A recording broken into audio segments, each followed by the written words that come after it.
Hello everyone, I'm Kate, your psychologist, and I do private sessions of consultation.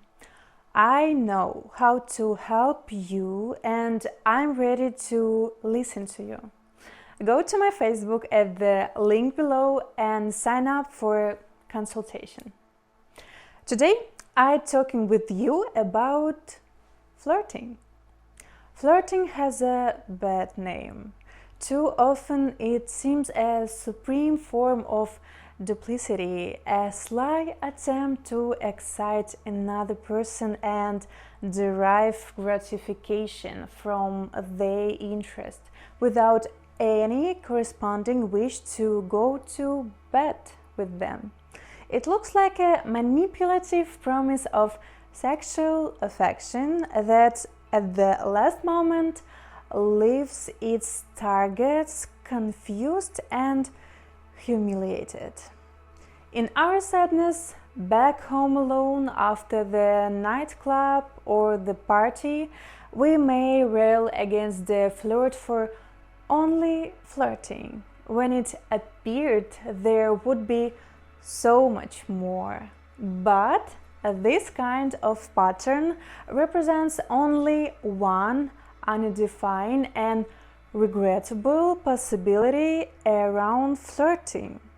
At its best, flirting can be a vital social process that generously lends us reassurance and freely redistributes confidence and self-esteem. The task is not to stop flirting, but to learn how better to practice its most honorable versions.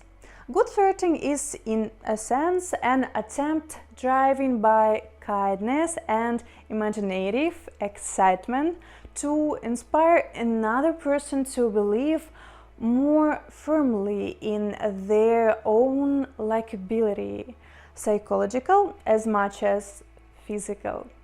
It is a gift offered not in order to manipulate, but out of a pleasure of perceiving what's most attractive in another.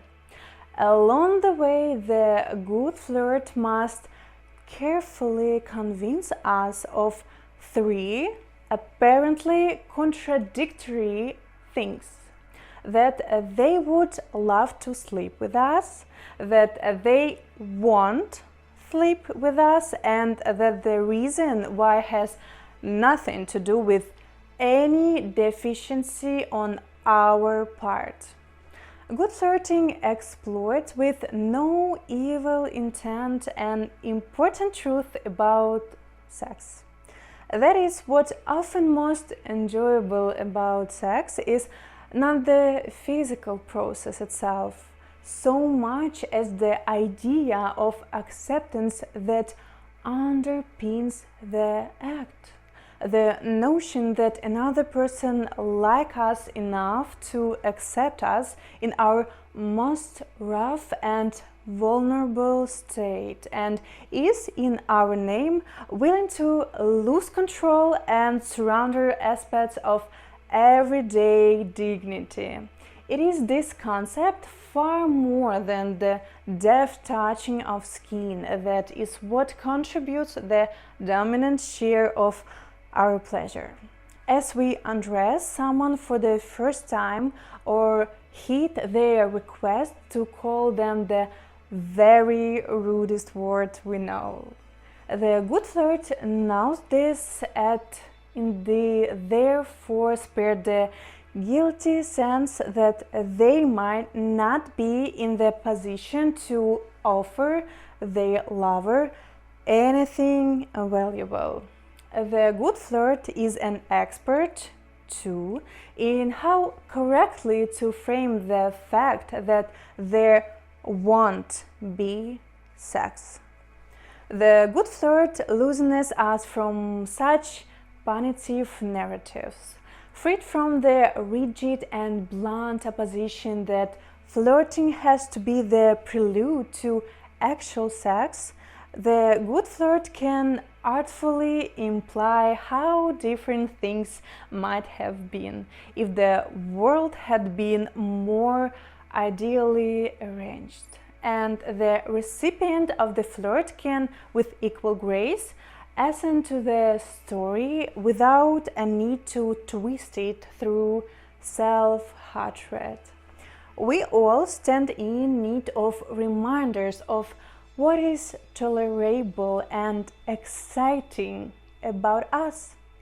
Flirting matters because of how rarely most of us get to experience ourselves as desirable. We genuinely learn through a rich sequence of rebuffs and via intelligent modesty to see ourselves as far from ideal. So, the good flirt carries out an important psychological mission to restore balance to our view of ourselves. The flirt supplies an antidote to a characteristic sickness of maturity, an excessively negative view of ourselves.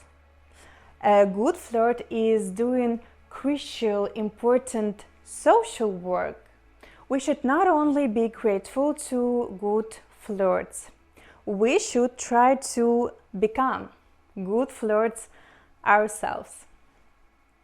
If you find this video useful and enjoying, you can always subscribe on my channel, give this video a big thumbs up and leave comments down below. I'm so excited to read it all. So thank you guys for your time and your attention, and see you in the next video.